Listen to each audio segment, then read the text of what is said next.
Мејатата сабота направивме споредба помеѓу отворањето на Црвеното море, кога немаше се уште ковчег на заветот, ниту светилиште, немаше ништо изградено од сето она што го гледавме и во последните две видеа што брат Борче ни ги подготви, сабота навечер, и преминувањето во времето на Исус Навин на реката Јордан, и тоа во низиниот највисок водостој, кога имаше и светилиште, и левитски свештеници, и сите елементи во светилиштето со се ковчегот на заветот. И порано реков, и сега ќе повторам, ковчегот на заветот, почнувајќи од тоа преминување на реката Јордан, во свеста на израелците им се всадило тоа, дека ковчегот представува символ на Божиото присуство. Ковчегот секогаш одел напред.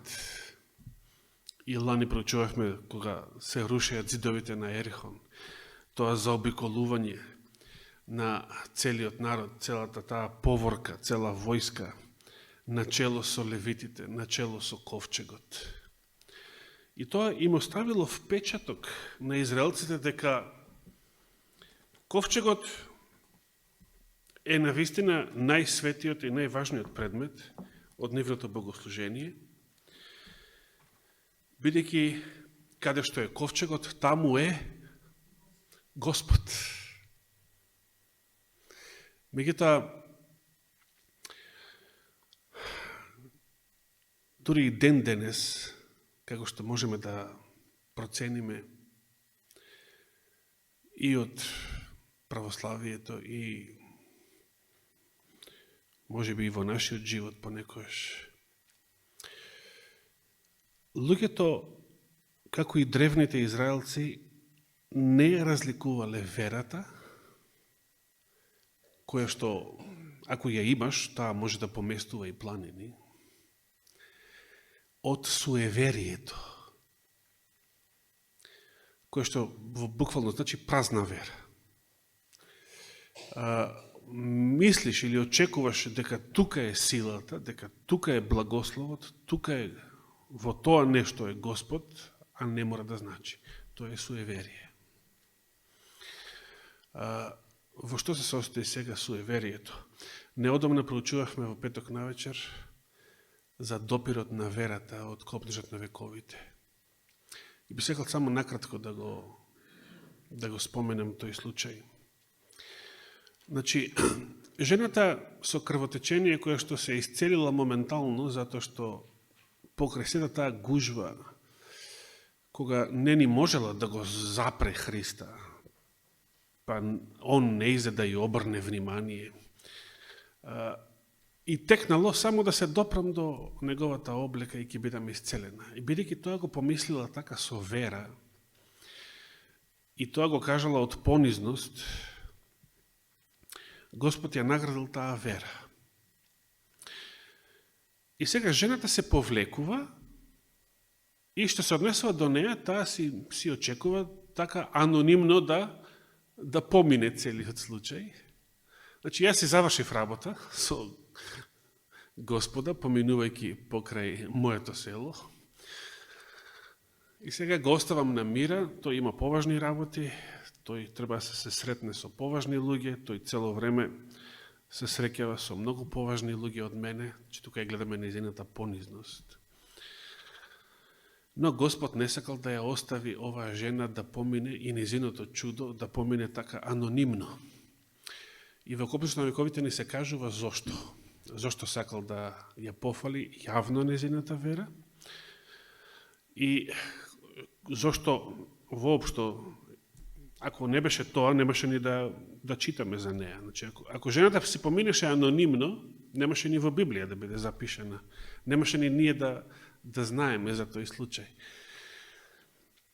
Затоа што ако жената се вратела во своето село и раскажувала што и се случило, че јас сведочело го сведочала тоа чудо пред своите соседи и ближни, што ќе разбереа тие? Видите, човечката природа многу лесно сака да се фати за суеверие, а не за верата. Значи, верата е Божи дар, верата е нешто туѓо за грешната природа. Не може, од луѓето не се очекува вера, онака природно. Природно од човек се очекува невера. Значи, не е природно грешникот да поверува во Божието Слово. Тоа е Божи дар за да поверува.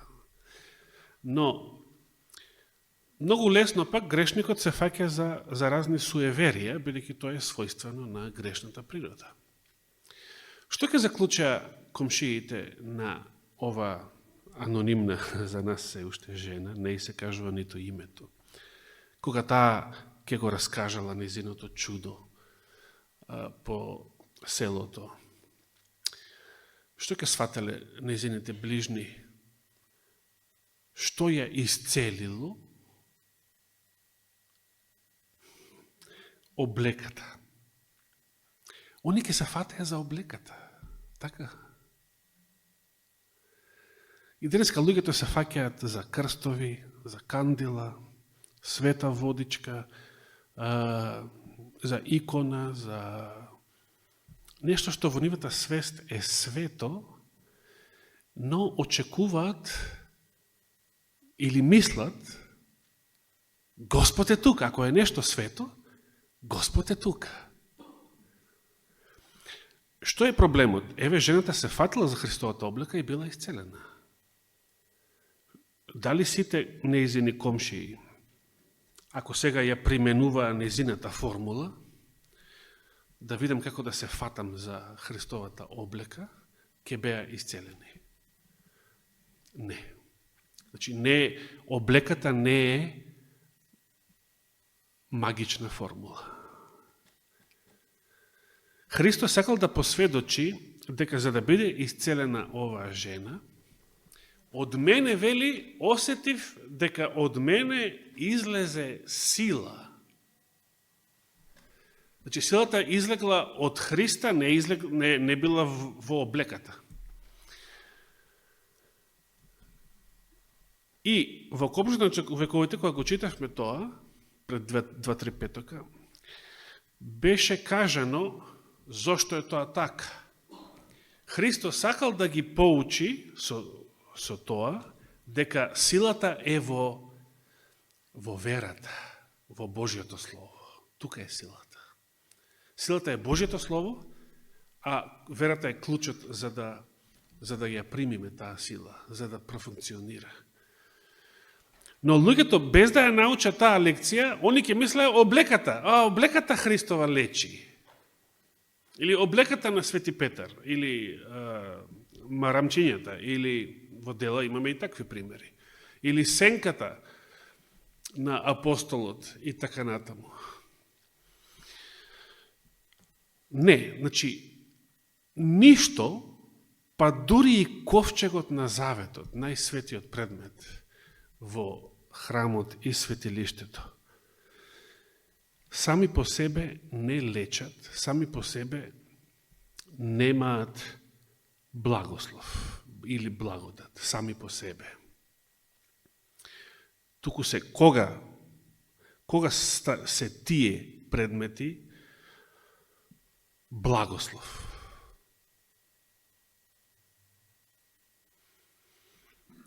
Ајде да видиме, сега се запознаеме со, не дека не сме го знаеле порано, ќе се подсетиме поточно кажано на историјатот на ковчегот во времиња кога Израел немал вера и во времиња кога Израел немал верни водачи. Порано споменав, значи дека после преминувањето на Јордан, само да повторам уште еднаш, ковчегот бил сместен во Силом или по еврејски Шило околу 330 години после времето на Исус Навин.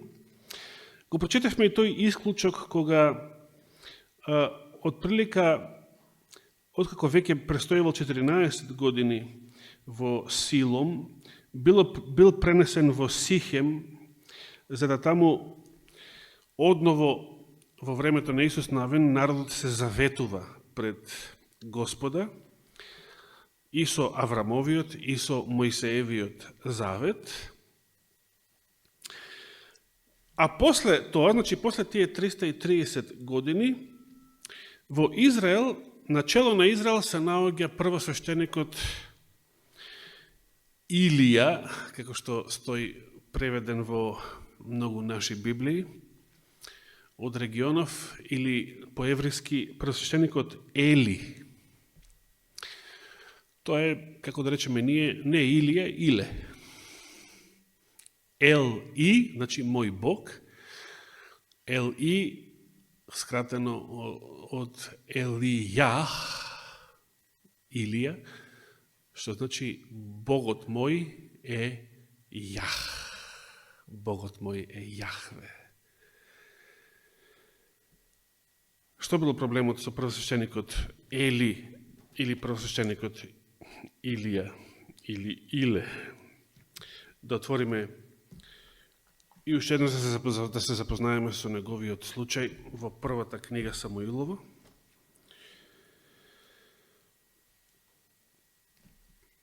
Четвртата глава, 4 стих прво во 4 глава, прва книга Самуилова, прво во 4 глава,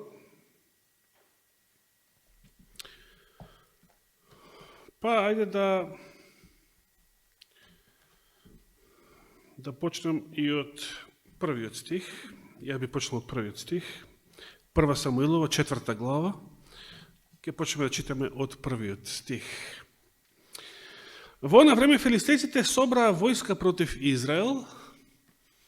Видите колку е Библијата актуелна, бидејќи ова и денес се случува. Нападот на Хамас врз Израел на 7 октомври пред 3 години е напад на филистејците врз Израел. Значи, дури и за некои чисто надворешни ситуации, Библијата и ден денес е многу актуелна. Во она време филистејците собра војска против Израел и израелците излегоа пред нив за да војуваат и се влогорија во кај Евен Езер, се сеќавате на тоа име, додека филистејците поставија логор кај Афек. До тука ни помогна Господ, така беше значењето на Евенезер. Но, со камено, да. То мислиш точно, благодарам. Самото значење на името. Но, каде се наоѓа точно овие локации, каде се наоѓа Афек, побарајте ги во географските карти, во библиските карти. Филистејците се построија во боен ред против Израел и настана жестока битка. И понатаму се вели, Израел им подлегна на филистејците. Околу 4000 луѓе загинаа на боиштето на отворено поле. Значи, многу тежок пораз. 4000. Голема загуба. Може да се рече катастрофален пораз.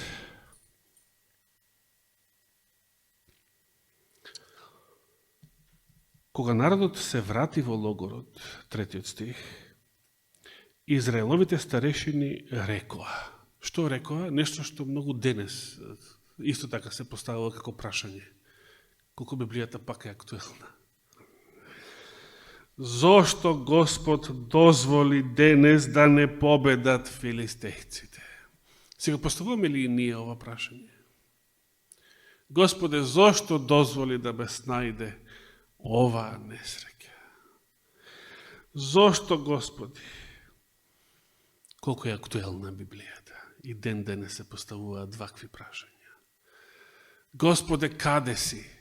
Истиот Господ, кој што правеше чуда порано во нашиот живот, сега дозволува да се случуваат и трагедии во нашиот живот.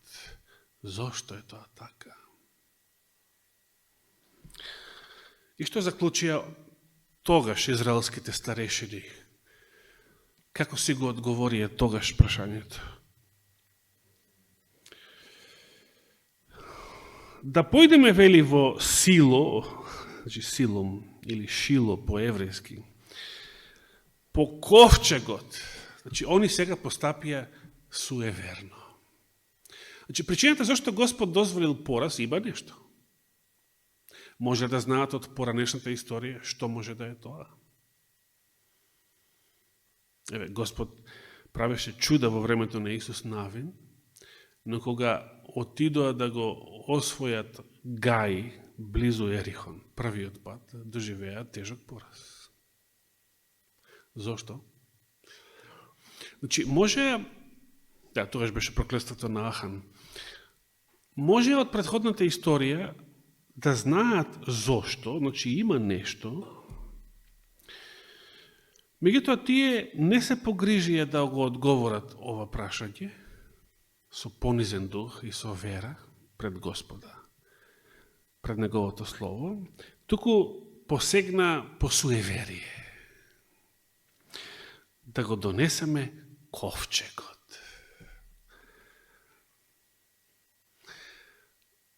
Тоа е магијата. Крстот, што сакате? Крст, икона, вода, што знам, сакото на проповедникот, краватата на некој проповедник. Можете и самата Библија како книга, да, може и самата Библија како книга. Меѓутоа, во што се состои суеверието? Па нели Господ правил чуда, еве, ковчегот беше најсветиот предмет. Не постоело нешто материјално што било посвето од него. Во што се состои суеверието? Суеверието се состои во тоа што мислиш дека самиот предмет по себе има мог без оглед каков сум јас, како стојам јас пред Господа, мојот живот, мојата вера, каква е мојата духовна состојба.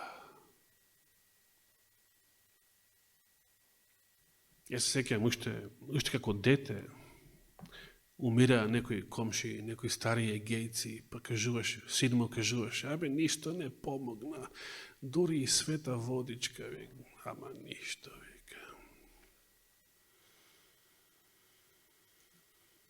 Сега знаете зошто.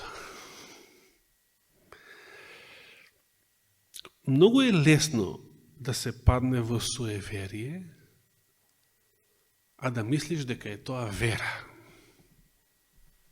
Мислиш дека постапуваш со вера, баш затоа што и во минатото си сте, ако сме имале искуства каде Господ со вера навистина правил и чуда, но многу е лесно да мислиш дека некоја магична формула, некоја посебно составена молитва, посебно формулирана, некој свет предмет,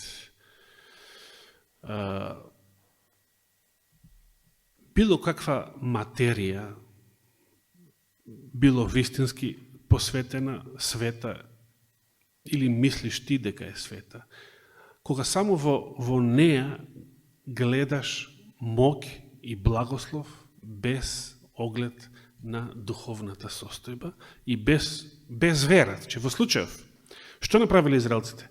Се надеваа дека ковчегот ќе ги спаси во следната битка, но без вера. Така? Како што жената, Господ ја исцели, се допре до неговата облека, се исцели, и ако останеше само на тоа, што ќе сватеа незините комши? Христовата облека исцелува. Немаше да ја научат лекцијата за верата. А Господ, кога исцелуваше луѓе, што им велеше? Оди си, ќерко, твојата вера те спаси, ти помогна, те исцели. Зошто го нагласуваше Исус тоа? Твојата вера, не ова, не она, не предметот, не материјата, колку год да е света, верата.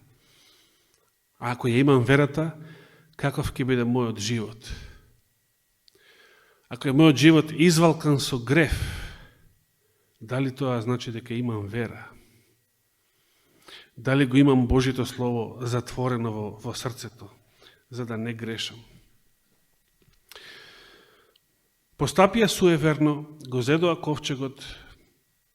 Видите дори како е овде опишано во 4 стих, го донесоа, значи од Силом го донесоа ковчегот на заветот на Господа на силите, кој престолува над херувимите. И двата Илиеви сина, Офни и Финес, дојдоа како придружници на ковчегот. Видите, значи, од надвор гледано, дали има разлика како со падот на Ерихон, како преминувањето на Јордан, значи свештениците напред, ковчегот со нив, од надвор дали има разлика? Не. Каде е разликата? Во срцето. Од внатре е разликата. Во едниот случај со вера, со послушност кон Божието Слово, во вториот случај без вера, ама со суеверие. И што нема вера, ќе посегнеш по суеверие, нема друго. За да не се предадеш на целосен очај, да не дигнеш раце, ако не со вера, ќе посегнеш по суеверие. Не може да посегнеш по оружје, филистејците се покажаа посилни, значи не можеме со нашата човечка сила. Па кога не можем со мојата човечка сила да решам некој проблем, а немам вера, а не сакам да се предадам во очај, ми останува суеверие. Да се понадевам на суеверие. Ни се случува ли ова нешто во нашиот живот? Се разбира, да размислиме сами за себе. Кога Господовиот ковчег стигна во логорот, сиот Израел грмливо воскликна, од кое одекнуваше земјата. Видите што ни кажува ова? Кога дошол ковчегот, кога го видоа ковчегот, како реагираа израелците? Целиот логор, целата војска, силно, грмливо воскликна.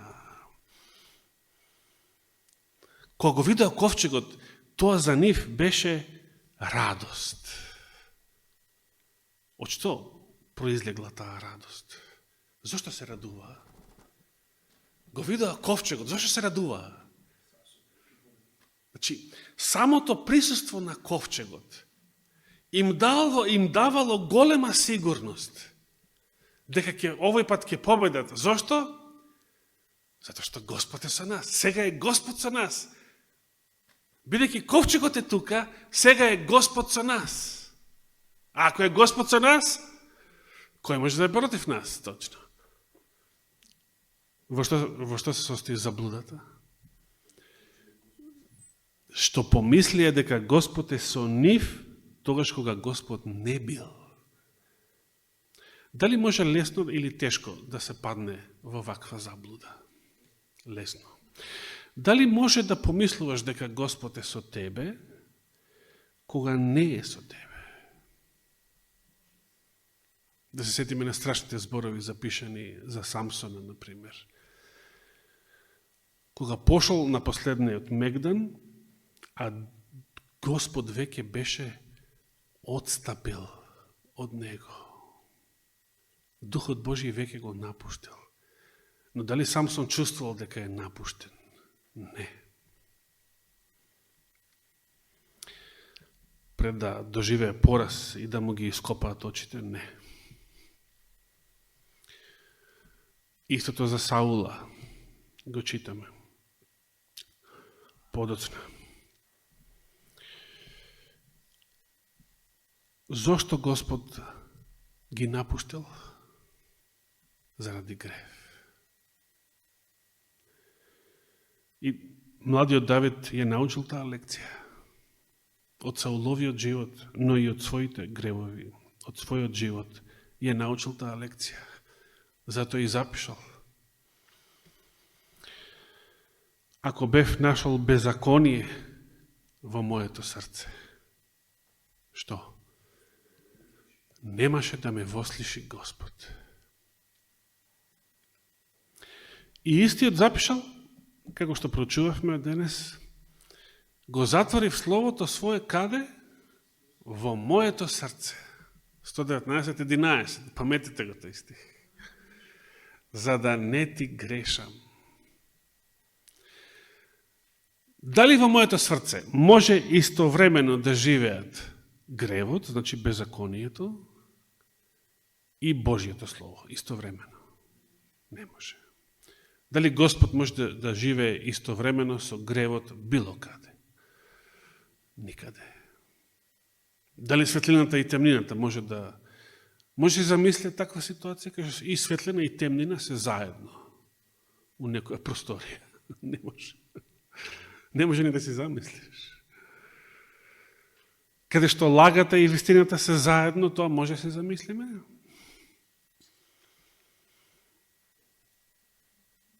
Како во глувчешкиот отров, како беше. 98% висококвалитетно пченично зрно. Само 2% отров. Ама доволен за да го убие глушецот.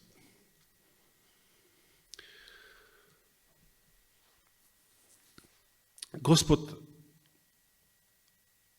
токму затоа се опишува себе си како ревнител или љубоморен, бидејќи тој не може да ја дели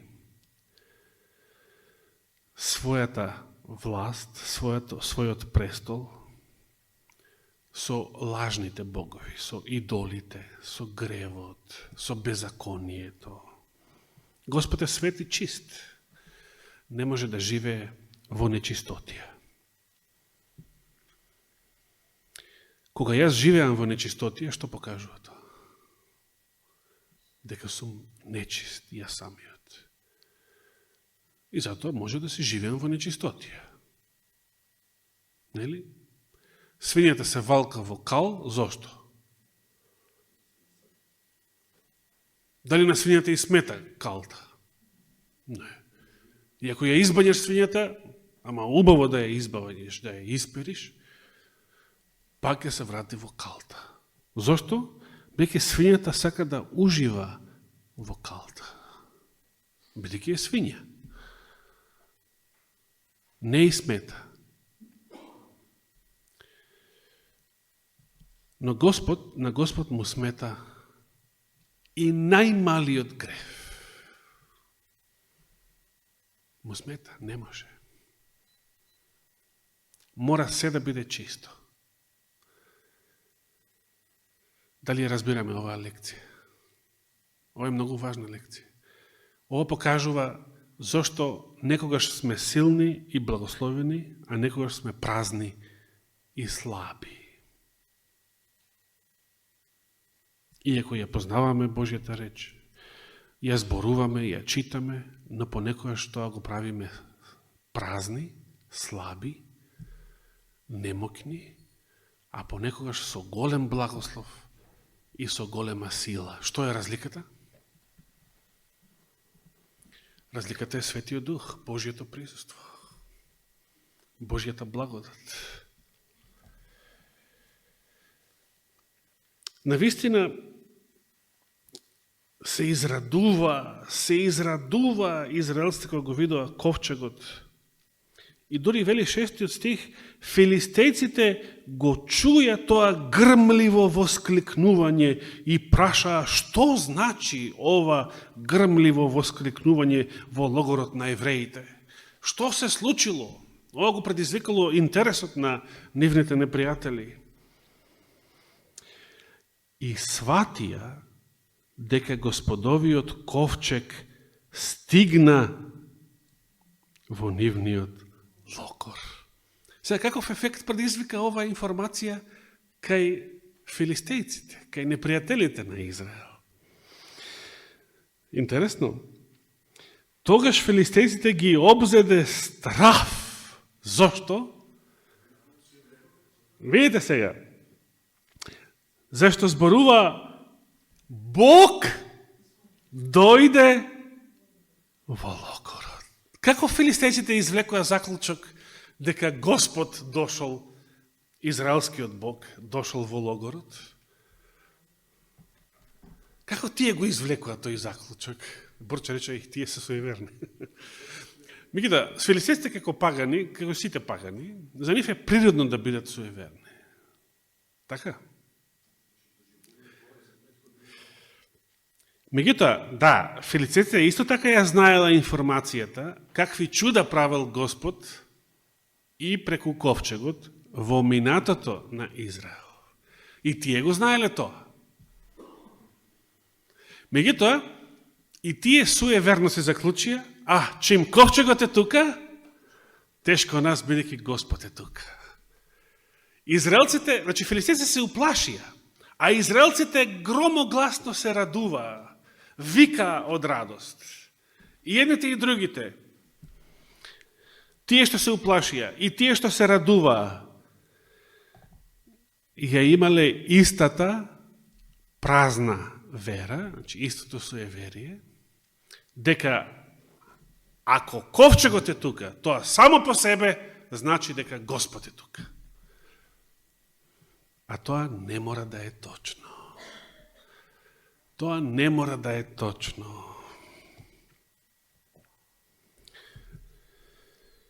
И извикна, тешко нам. Така не беше досега. Тешко нам. Филистејците озбилно поверуваа сега во суеверието на Израел. Стравот на филистејците може да речеме дека е пропорционален на радоста на израелците. Колку погласни беа израелците во своето суеверие, тоа уште повеќе го засилуваше стравот кај филистејците од истото суеверие.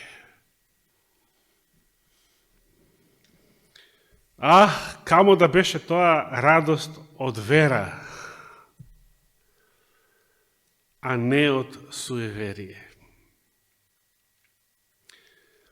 И понатаму, тешко нам кој ќе не избави од раците на тој силен Бог.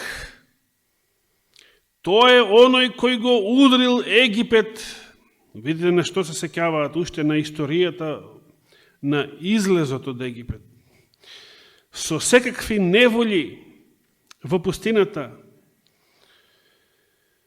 Охрабрете се, бидете јунаци, филистејци, за да не им станете робови на евреите, како што тие ви беа робови вам. Бидете јунаци и борете се. Видите, некој среде сиот тој страв, некој ги охрабрил филистејците. Бидете јунаци. Ако треба и ќе изгинеме, ама бидете мажи, ќе изгинеме како мажи. И на тој начин го победиле стравот. Не со вера, го победиле со својата гордост.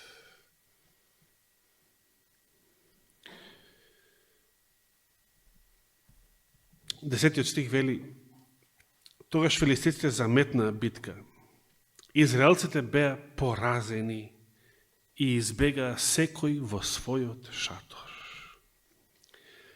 Поразот беше силен, и сега внимавајте на разликата. Зашто загинаа колку? 30.000 пешаци од израелците. Колку беше? 4. Речи си 8 пати. Види како Господ ја казнува дрскоста. Бидејќи тогаш пред, речи си 7 години, зборував за разликата меѓу верата и дрскоста. Суеверието е исто така дрскост. Бидејќи ти мислиш дека имаш вера, а ја немаш. Ти мислиш дека Господ е со тебе, а не е. Зошто? Затоа што порано бил Господ со мене. Затоа што порано сум имал искуства со Господа. Господ ми помогнал. Господ ме услиши. Господ ме излечи. Господ ми даде победа. Господ еден куп. И што помислуваш? Господ секојаш ќе биде со мене. Па нели кажа во Библијата, не има еден куп ветувања кај што Господ самиот вели, нема да те оставам. И јас секојаш ќе бидам со тебе. Меѓутоа што подразбира тоа? Подразбира битниот услов, дека ти треба секојаш да бидеш со Бога. Ти треба секојаш да го слушаш Бога. Ти треба секојаш да бидеш под Негова закрила. Не со гревот, ниту со најмалиот грев. 30.000 пешаци, речи си 8 пати поголеми загуби, беше поразот, беше казната со која што Израел беше казнет, со која што Господ го казни Израел заради дрскоста овој пат. Тоа што беа грешни, тоа ги чинеше 4.000 загуби. Тоа што си беа грешни и непомирени со Бога, дури и свештениците на Илија грешни и непокајани и непомирени со Бога, и самиот Илија мек, и тој грешен затоа што пропуштил да ги воспита своите синови како што треба.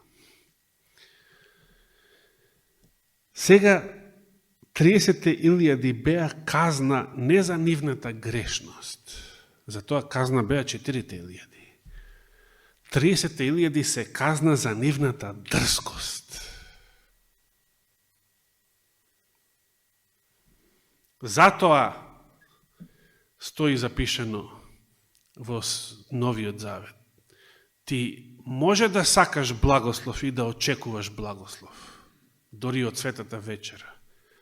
Но ако го јадеш телото Господово и ја пиеш неговата крв недостојно, што го примаш? Примаш благословот или го примаш своето осудување?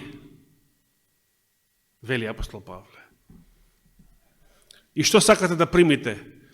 Благослов или осуда? Казната ќе биде многу поголема заради дрскоста, а не заради неразчистениот грев. Изгора на тоа, тоа што погинаа 30.000, тоа и не беше така страшно во очите на првосвештеникот. Туку 11 стих, Божиот ковчег беше одземен. Филистиците го заробија ковчегот. Го донесовте ковчегот на битка. Мислите дека ковчегот сам по себе ќе ви даде победа? Еве ќе дозволам ковчегот да биде заробен. Филистиците го однесоа ковчегот, а и двата Илиеви сина загина, и Офни и Финес. И еден Венијаминовец, отрча од бојните редови и стигна во Силом, че ова е еврејскиот маратон. Еврејскиот маратон. Се вратил во Силом и уште истиот ден со искинати облеки и со глава посипана со прав. Кога стигна Илија седеше на својата столица покрај огнот, внимавајќи на патот, зашто срцето му трепереше од страф. Од што се плашал Илија? Му трепереше срцето од страф за Божиот ковчег. Илија како да пречувствувал дека ковчегот сам по себе нема да донесе победа, туку он се плашел дека дрскоста на неговите грешни синови ќе донесе уште поголемо проклетство. Имено тој човек дојде за да му донесе на градот глас, значи веста, и настана силна викотница низ сиот град. Кога Илија ја чу виката, праша каква е таа голема викотница. Човекот поита и дојде да го извести Илија. А Илија беше тогаш на 98 години, замислете. Колку има, брат Славе, колку има? С ракатица? Тука некаде. Немаме некој 90, над 95, Илија имаше близу 100 години тогаш. Че ако он имал толку години, то, че синовите колку би имаа? Синовите беа, значи, може би и они беа дедовци. И они беа дедовци. Ама цел живот греф. Цел живот грешење. И цел живот непокајање. Илија на 98 години очите му беа помрачени, така да веќе ништо не гледаше, беше речиси слеп. Човекот му рече на Илија, доаѓаме од боиштето, денес избегав од бојот. Тоа старецот праша, што се случило, сине? Гласникот одговори, Израел избега пред филистејците, тоа беше голем пораз за народот. И уште двата твои сина загина. Ако тука застанеше, може би Илија немаше да го свати ова многу трагично. Да падне и да се утепа. Илија знаеше дека синовите му се расипани свештеници. Илија знаеше дека народот е расипан по примерот на своите расипани свештеници. По примерот на своите расипани верски водачи. Ништо од сето ова немаше да го изненади и немаше да го разочара, ако тука застанеше веста, каде што неговите двајца синови загинаа. Но веста не застана таму. Туку и Божиот ковчег е грабнат, заробен, однесен од филистејците. Кога го спомна Божиот ковчег, Илија падна од столицата назад покрај вратата, го скрши вратот и умре, зашто беше стар и тежок човек и беше судија во Израел цели 40 години. И ги кажа познатите зборови, Ихабот, отиде славата.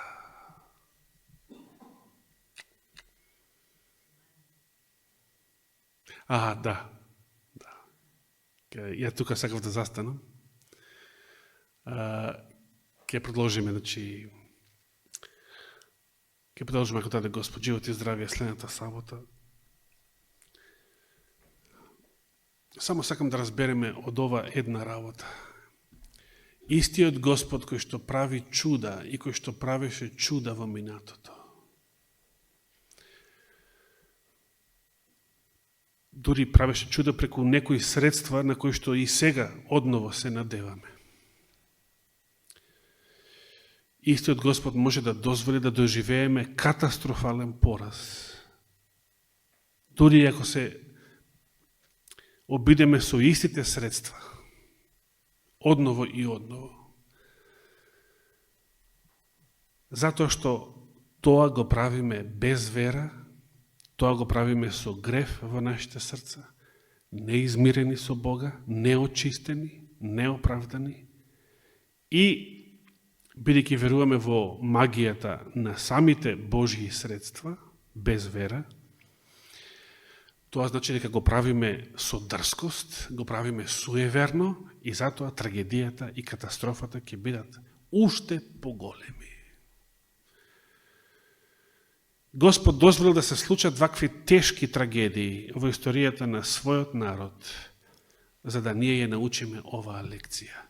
Колку е страшно да ја побркаме верата со суеверието. Колку е страшно да ја замениме верата со дрскоста, а без притоа заслепени од гревот, без да бидеме свесни за сето тоа. Нека Господ навистина не сочува тоа